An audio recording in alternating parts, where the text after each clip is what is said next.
Jack Dempsey against Rocky Marciano. This today will be a fantasy matchup, but this won't be just a prediction video. In this video I will give you a detailed breakdown in both of their strengths and weaknesses and into their style and how they maybe would fare against each other. Many fans often ask, what is the most entertaining possible fantasy matchup? Most of them of course will point to the likes of Tyson against Ali, but if you want to have the best and most entertaining fight as possible, then I think something like Liston against Foreman or Dempsey against Marciano would be a perfect slugfest. In this case, Dempsey against Marciano would be even the much more entertaining one, and they would be much more closer in many attributes, including their size and mentality. These fantasy matchups are often a thing of kind of imagination and subjective opinion. I will try to give you my most objective and detailed breakdown, try to give you the most objective take on who would win this fight and how they would win, in case nothing crazy happens. It's not a guaranteed, of course. At the end, my scenarios will be basically a percentage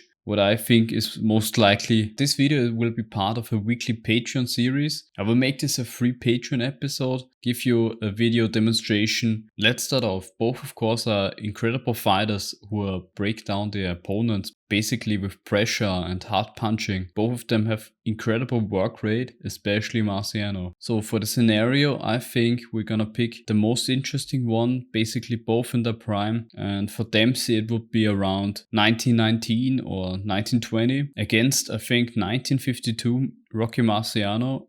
And we're gonna let them meet in the middle the time. I don't think we should let them fight into the Dempsey time where they have no neutral corner and the standing 8 count doesn't really protect the fighter that much, as you've seen with Dempsey against Willard. So we're gonna let them fight in the 1930s and with the 10 count rule and the neutral corner rule in place. And I think this time period is about in the middle. So it should be fair for both of them. And you will also have to think about the gloves, the smaller 6-ounce gloves that the likes of Jack Dempsey had. Maybe I think Rocky Marciano, I think they fought with 8-ounce gloves. Of course, the smaller gloves which would favor Dempsey, of course, which he was accustomed to fighting. So you have to keep also that in mind. When you think about the prime of a fighter, you don't have to just think about their physical prime, but for other fighters, maybe their technical prime is maybe more impressive. But for both of these, because they are pressure-based style, their physical prime is their more important one. Many fans will point to these years I've picked out here. So in 1919, Jack Dempsey, of course, then famously battered Jess Willard for 4 rounds and became heavyweight champion. This was probably his vicious best. He absolutely destroyed him, leaving no chance to Willard. And you also have to say that in this fight he was at his most destructive. There are many speculations why this was, and many say they had loaded gloves, but that is a topic for another video.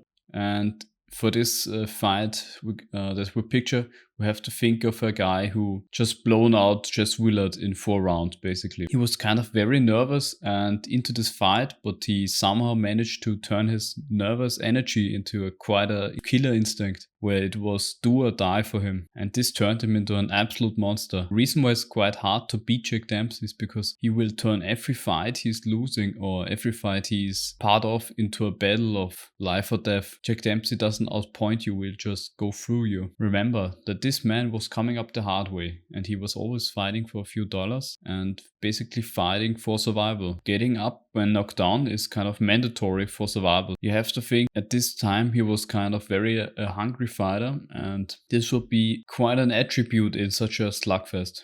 To put it in context, Willard was quite an inactive champion and one of the worst champions, of course, in history, possibly. Yet he had also beaten an aging Jack Johnson and defended his title once against a decent contender in Frank Moran. Yet after all the punishment Dempsey gave Willard, you have to think that he didn't finish Willard and it was him retiring basically in his corner. You have to think it was probably his trainer finally pulling him out of there. I mean, they had him way too long in there to begin with, but it's quite a weakness that even after having a guy so hurt as Dempsey had Willard, he still wasn't able to finish him, even without the neutral corner rule and Dempsey standing over the guy. I mean, Willard was quite a much bigger guy, but still, the killer instinct was there, but he wasn't able to finish him. It was basically the broken ribs and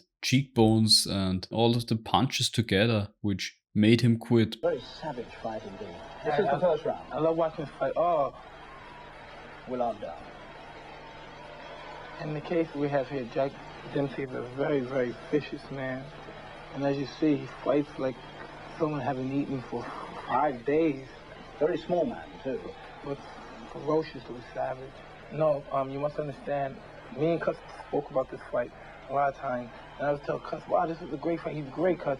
And I'm saying, but he said, but Mike, you must understand, this was a young Dempsey. He was wild. He was very nervous. He was very tentative.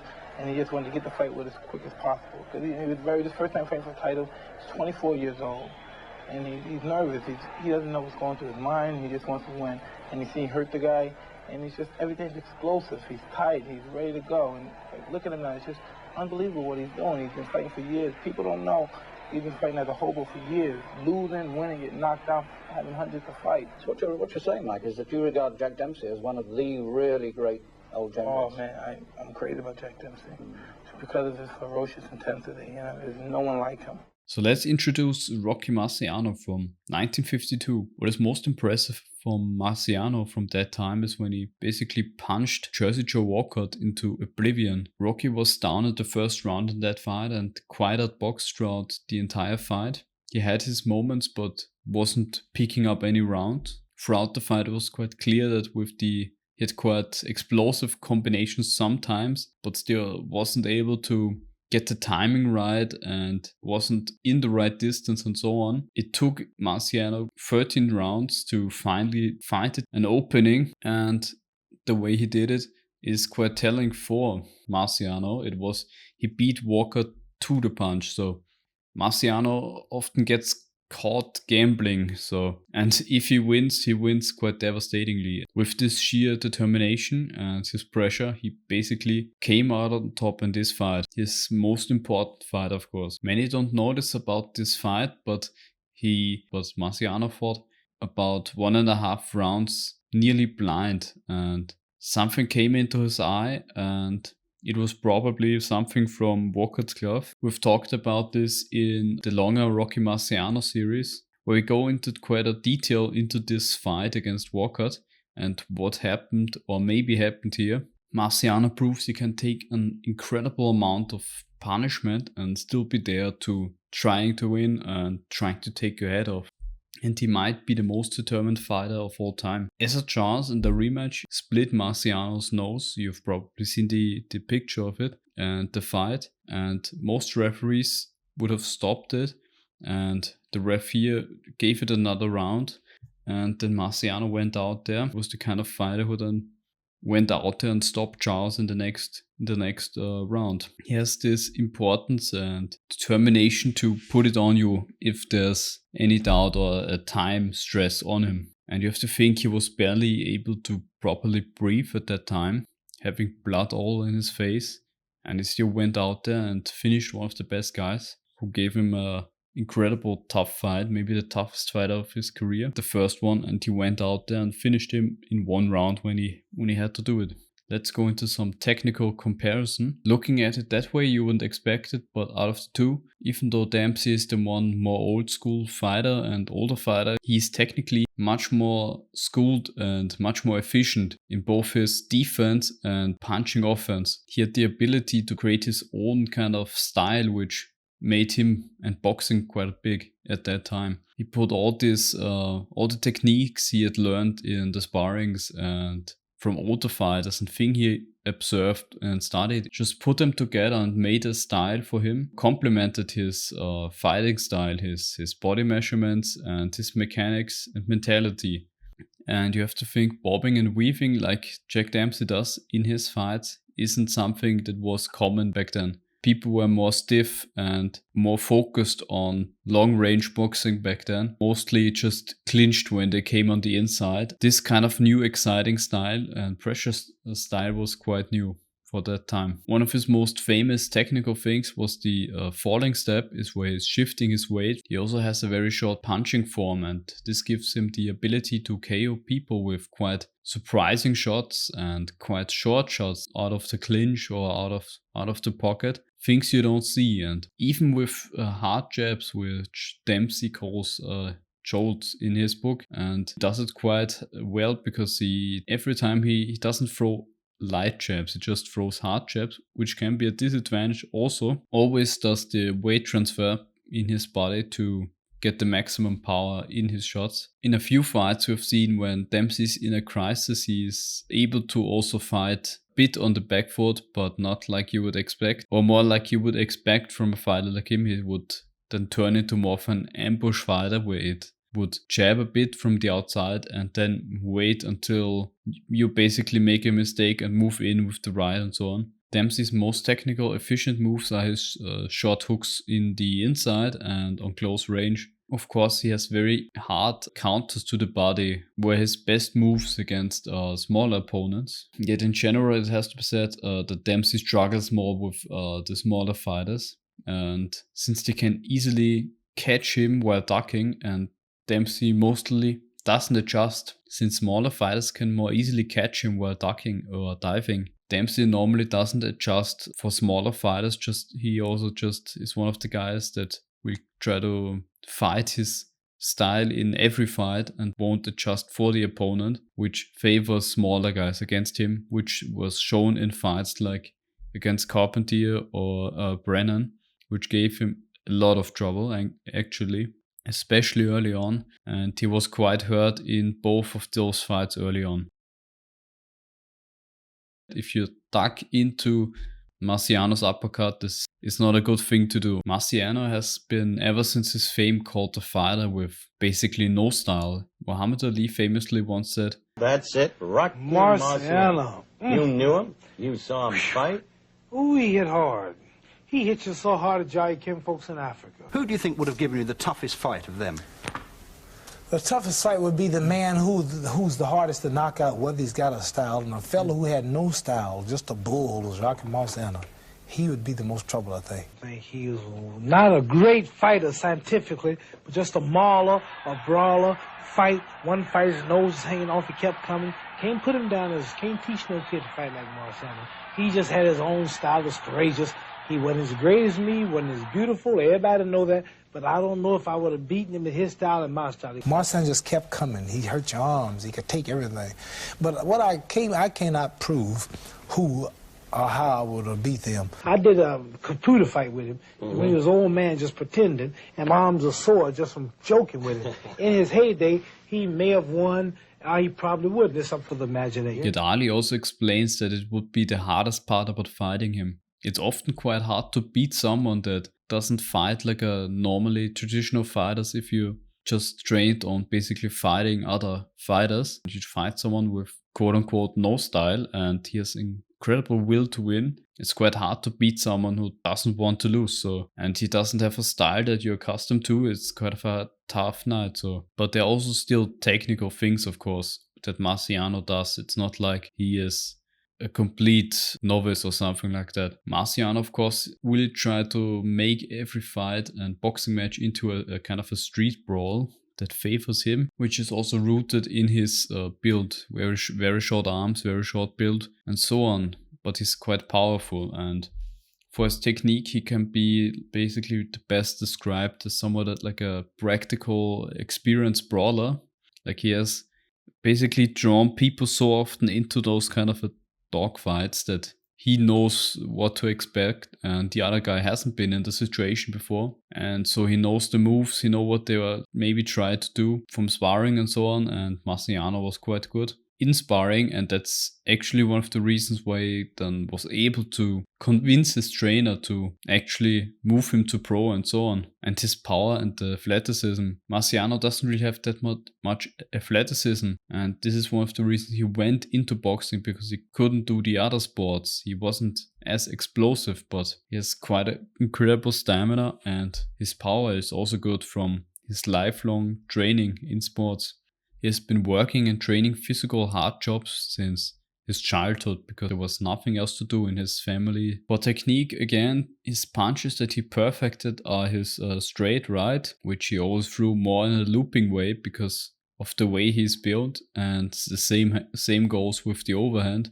They look quite silly, but his Susie Q, which he calls it, is quite a powerful compact shot you don't want to get hit with. One of the things he then also in his later career then pulled off was, or learned, is that he can throw his left hook off his jab. His left hook at the beginning wasn't quite of a successful punch for him, and he was at the beginning more right-handed, but at the end he also was able to throw like a jab hook, which is decent for pressuring your opponent. He has no fancy footwork, no like big outside game. On the outside he was mostly outboxed against taller ones until he came on the inside. He mostly won fights like on his incredible work rate, being able to throw like 50 to 100 hard punches in every round for 15 rounds as a heavyweight is what makes Marciano stand out. Technically, only on the inside you can really say that Marciano had a deep level of understanding of boxing, at least in his style. Even though he can be quite sloppy, on the inside he has quite of an expert level clinch work, which if you compare it,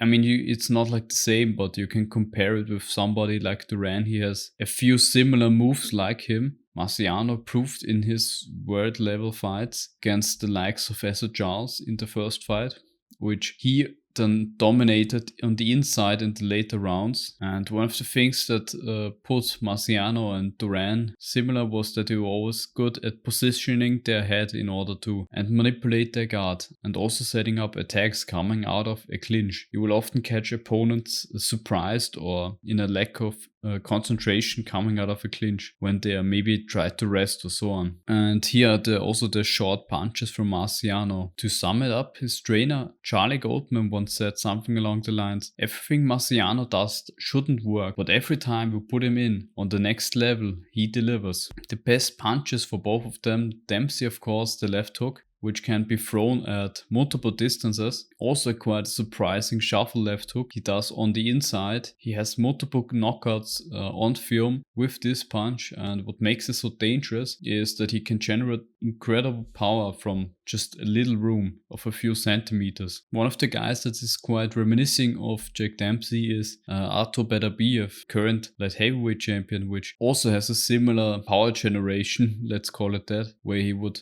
basically hurt people in his fights every time with the short punches that only travel a few centimeters but seem to do an incredible damage. For Rocky Marciano, his best punch, the Susie Q, his straight right hand, is of course often the last thing his opponents see. An incredible short shot, and it created many knockouts in Marciano's career. Marciano had incredible large hands for a man of his size, incredible hard bones, and when he throws his Susie Q, he leaves no stone unturned, committing completely with his whole body weight, moving his whole momentum forward. For size comparison, physical attributes are often quite important for fights and often underlooked by more experienced fans. Of course, skills pay the bills, as you say, but size can be quite important, especially arm length, and which is often not as known as the measurement of reach. For height, Marciano is listed on BoxRec and on other sites between 5'10" or 5'10 and a half. This would be equivalent to 179 or 178 centimeters. He is actually just a reach of 68 inches, 172 centimeters. And according to the books, it's the smallest reach of any heavyweight champion of the world. Basically, he has the same reach as Manny Pacquiao. Just as a clarification, the reach is always the distance between the fingertips of both outstretched arms. Interestingly, the second smallest heavyweight champion was Tommy Burns. He was standing at 5'7". The interesting thing about him that even he had a bigger reach than Marciano. And you see that reach is quite important, even more important than height, obviously. He had a reach of 74, actually quite a freakish reach for his size. Marciano actually had a reach just 1 inch longer than Manny Pacquiao. And there's another way in which it's said that Marciano had incredible short arms, and which are often not measured in the reach. It is said that he has the shortest arm of any heavyweight in history, which is also quite a rare thing. I've tried to find reliable sources on his arm length and I couldn't find it. There were some claims on it, but unfortunately I couldn't locate the old HBO article which had his exact arm size. Marciano weighed around 183 and 189 pounds for most of his fights, quite a light heavyweight actually, and in his last few years he was basically on the heavier side, while in his prime he was around 185 pounds. Of course, his measurements here completely influenced the style he fought in, and he basically had no other means than be a pressure fighter or brawler type fighter. He is physically not able to be a stick and move fighter, and it is not possible for him. And he also doesn't have the athletic abilities to fight as an ambush fighter on the outside. But the only thing he was known for was his exceptional stamina. Jack Dempsey, on the other hand, is the taller man,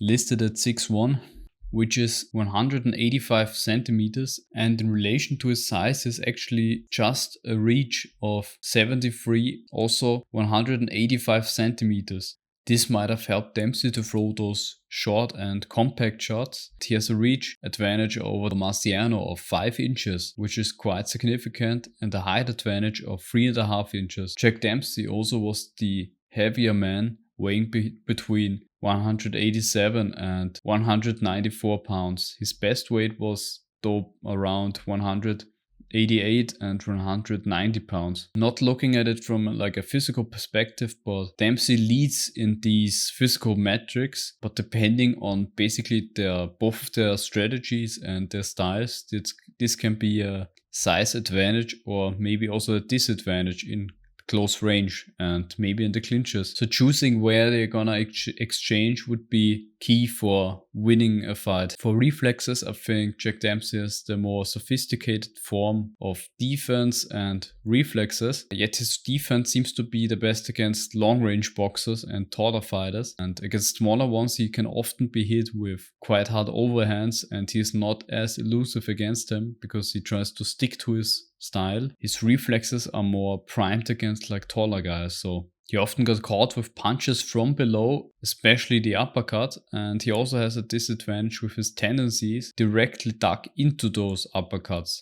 because he is normally accustomed to ducking from punches from above. Marciano, on the other hand, is also quite an awkward guy to fight. He doesn't really have a textbook defense. It's more based on instinct and reflexes. Basically, he knows where to be and where not to be, and when he does it. He doesn't really have the fastest reaction time if you see the walkout fight and so on, but it seems he was able to avoid many of the biggest shots, at least in the other fights outside of the walkout fight. But the biggest weakness of Marciano's defense are fast explosive punches, which surprised Marciano many times. And on the outside he can be there to be hit, and he's often there. On the outside he's not as good of a defender, and he's there to be hit with crosses. If you're fast enough you can catch him, especially when he's rushing in. In general, I think Jack Dempsey has the advantage in the defense and reflex department, yet also to have to think in a slugfest, the smaller target that Marciano gives you can be also a deciding factor. In the chin department, both have basically shown an incredible chin and durability, which is of course needed for their pressure style. Yet Marciano often relies more on his chin in his fights, and he has barely been dropped in his fights. He also hasn't been dropped by a body shot, so it's hard to tell who is the better chin. But looking at it from the film and the eye test, it looks like Dempsey has an actual better chin and also maybe the harder body than Marciano. Probably from the conditioning he also did for his chin and body. Yet I would say that Marciano clearly has the better recuperative powers, which can be also deciding if you can survive a crisis or a knockdown. It's quite an incredible showcase of his recuperative powers and his toughness, the way he went through the walkout fight and he came out on top. Dempsey also seems to have this absurd ability to recover, yet I don't think on that quite of a level, but in his fight against Turbo he was knocked out of the ring, famously, and then he was still able to come back in the ring a few seconds after, and a few minutes after that incident he had Turbo on the floor. Also, his chin and survival abilities were tested in his fight against Jack Sharkey, or Brennan clearly got badly hurt and could have been finished, but he still managed to duck and dive through the hardest punches and managed to survive with a decent clinch work. And he knows some of the better survival and veteran moves, mainly because he has actually more experience because of the immense amount of fights he did. But I actually don't think that in this fight the chin would be the deciding factor, because both are pretty much battle hardened and both of them could come back from a knockdown or a decent beating. And if you put it in context that Marciano is quite the bigger hitter, it would basically compensate for Dempsey being the more tougher fighter. For stamina, Marciano is a clear winner, of course. He would be against probably everyone. He can go rounds at an insane pace, throw over 100 punches, many rounds after another. And while Dempsey has also gone the distance many times, he often doesn't do it at this insane pace. Dempsey clearly often needs to take rounds off and needs time to recover from his intense attacks. Also in his fight against Tommy Gibbons, he wasn't able to put him away. Of course, Gibbons was on survival mode and defense mode from the first second on, but with the right work rate, he should have been able to put away Tommy Gibbons. He tried but couldn't find the target against the smaller man, and also didn't have the explosive and consistent attack on him. Tommy Gibbons was quite a talented boxer actually, and if you put it in context, Marciano wouldn't be able to box the way he does, so yet I think Marciano wouldn't have any issues putting Gibbons away in that kind of a fight. In my estimation, Marciano is less explosive, yet is able to uphold a very consistent and pressure attack, and he gives his opponents basically no space or no time to breathe. So again, the power is pretty self-evident. Even Jack Dempsey later interviews says that Marciano hits way harder than him, and he admired his ability to put away people. The only punch maybe Dempsey could throw harder than him was his signature left hook. The reason why Dempsey could hit hard is he designed his whole style and technique, his training, his lifestyle around this developing quite a decent punch, and he developed his own punching techniques. He's quite a good guy at giving you like a detailed breakdown on how to punch harder and develop that power in his book. Contrary against what most believe, including myself, Dempsey in his book states that he's of the view that every fighter can be trained to become a knockout puncher, and they are not born or natural. Marciano, on the other hand, doesn't have this kind of a deep technical background on his punching. He's basically just had an incredible amount of training, and that basically led to his quite good punching power. On the other hand, Rocky Marciano doesn't really have this type of trained power. It's basically more natural with him, and he has developed it over the years in his intense training. But it's clear that Marciano from day one was probably a harder hitter than Dempsey. In my opinion, long distance fights would favor Jack Dempsey. He could maybe try to stick a jab a bit and move on the outside. That's quite something he could do if he employs that kind of a strategy. Marciano is quite known to be flat-footed, so on long distances he would be great at maybe trying to outwork Marciano. I think he would be more successful if you try maybe to ambush from the outside and then basically choose when to engage.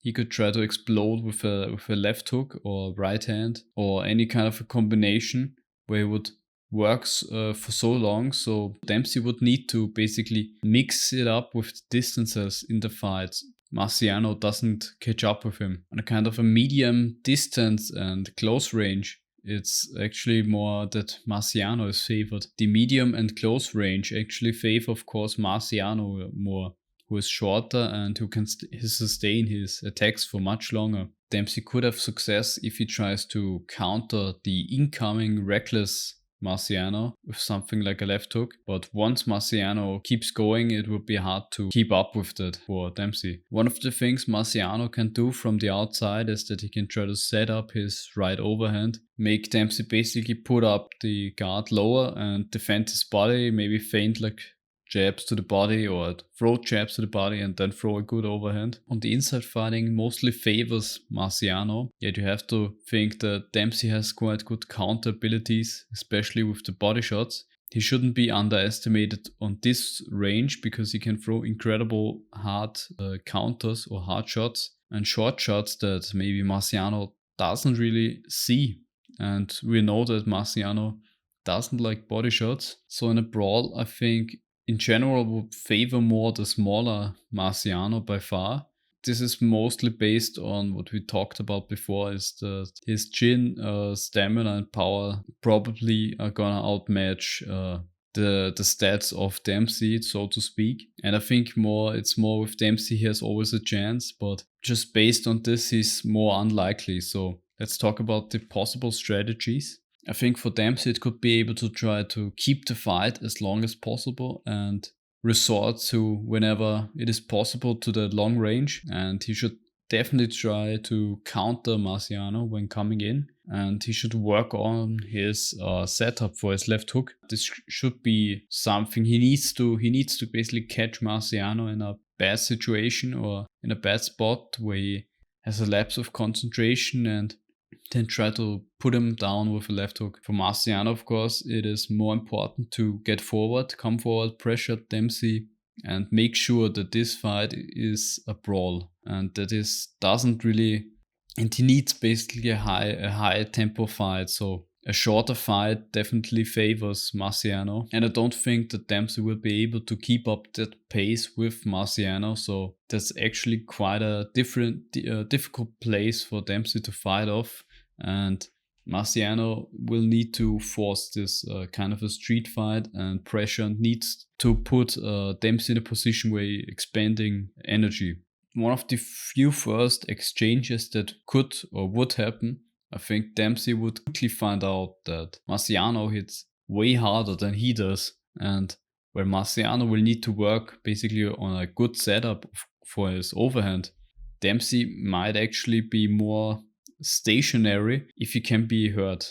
And once I think Marciano can hurt Dempsey, it's actually easy to win for him, and he can try to make him more stationary. On the other hand, I think there's also a huge possibility for a controversy, that this fights end in a kind of an ugly way. Jack Dempsey is actually quite known as a very dirty fighter.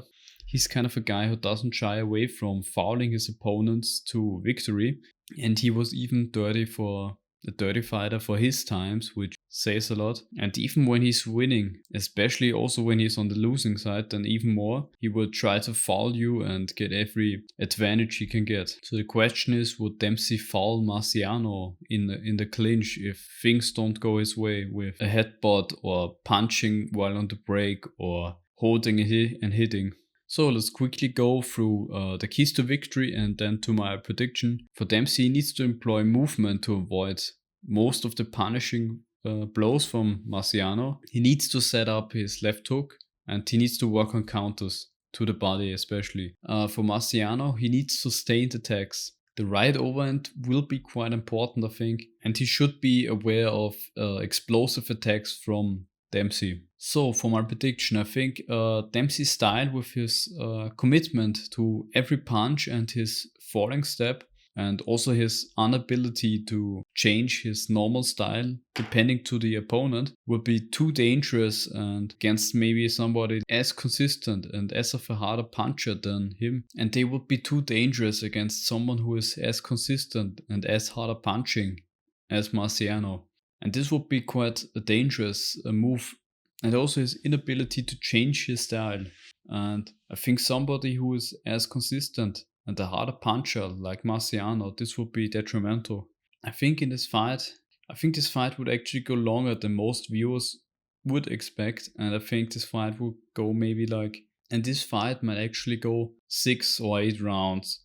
And there's the possibility of both fighters going down. But one thing is for sure, I think once this fight catches fire, it would be quite a slugfest. After all, I think Dempsey's ducking tendencies will backfire against Marciano. And I think Marciano's bad defense will lead to a knockdown or some kind of a comeback from Dempsey, who will probably gonna catch him with some good left hook eventually. Yet I think Marciano should be able to go through this one and be able to recover even if he is damaged, and he should be damaging Dempsey more than he would get damaged because he's the way harder puncher and he should recover faster. If you give him enough rounds, he should be able to get Dempsey out of there and by knockout. How likely I think this is? I think this fight quite favors Marciano. I would go as far and say, I mean, there's still a KO chance from Dempsey, but I think it's 65 to 35% in favor of Marciano, and I think it's probably either guy winning by KO. And if it goes on points, it's most likely gonna be a decision for Marciano because it's quite hard to pick up that kind of a pace. As a gimmick, I've kind of tried to basically feed this information and information about fighters to a large language model, so an AI basically, and I asked that AI how he thinks the fight would turn out, kind of inspired by the computer fight that they had with Marciano and Muhammad Ali. Maybe with these algorithms we can maybe get some more realistic fantasy matchups in the future, but in the end of the day it's not possible in my opinion. Still a funny thing, let's see how the AI picked to win and how the AI thinks the fight is going to go. So it wrote, in the early rounds Dempsey might come out aggressive, looking to land big punches and test Marciano's chin. Marciano would likely try to weather the storm and apply his relentless pressure in the mid-rounds. As the fight progresses, Marciano's stamina and toughness could start to wear down Dempsey. Marciano might begin to land more punches and take control of the fight. In the later rounds, in the championship rounds, Marciano's relentless pressure and conditioning could give him the edge. However, Dempsey's power still could be a threat until the final bell. So, and the prediction it gives, it is, in a close and highly competitive fight, Rocky Marciano's relentless pressure, iron chin and incredible stamina give him the slight edge, winning a late round stoppage or decision. So there you have it. The AI actually comes to the same conclusion as most of us, which in this fight is not as impressive of a prediction from the artificial intelligence, but quite interesting that it is somehow decent at actually predicting. I don't think it was completely bad what the AI wrote, and I think it's actually quite realistic. Before we close this video, I think another thing that could be interesting to think about, it is that if you think how would they match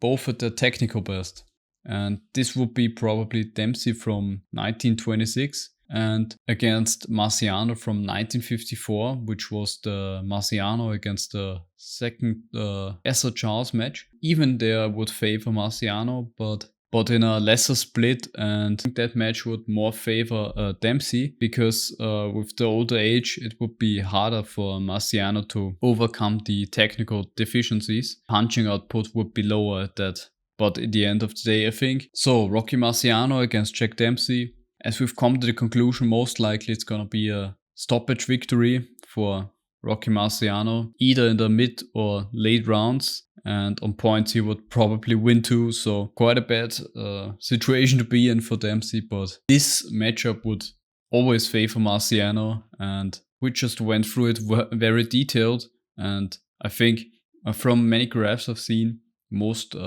fans also picked Marciano to win in this fantasy matchup, and that's quite fair and a good assessment on their part. So I hope you found this quite interesting. Thank you for listening. If you're interested in episodes like this, join us on Patreon, and also are interested in other boxing footage or historic boxing content. I thank you for listening. Until the next one. In 1968, Rocky Marciano and Dempsey were to meet in a computer fight to determine who was the all-time heavyweight champion of the world. Here it came to the final fight for the all-time computerized heavyweight champion, and we're both nervous, and it was great just to be in the company of a great Jack Dempsey. And all of a sudden, I found myself knocking him down and winning the fight by a knockout over the legendary Jack Dempsey, a man that I had adored. Wow, what a thrill, just the thought of it. I wish that something like that did take place. Even if I had been defeated, it would have been a great thrill to see something.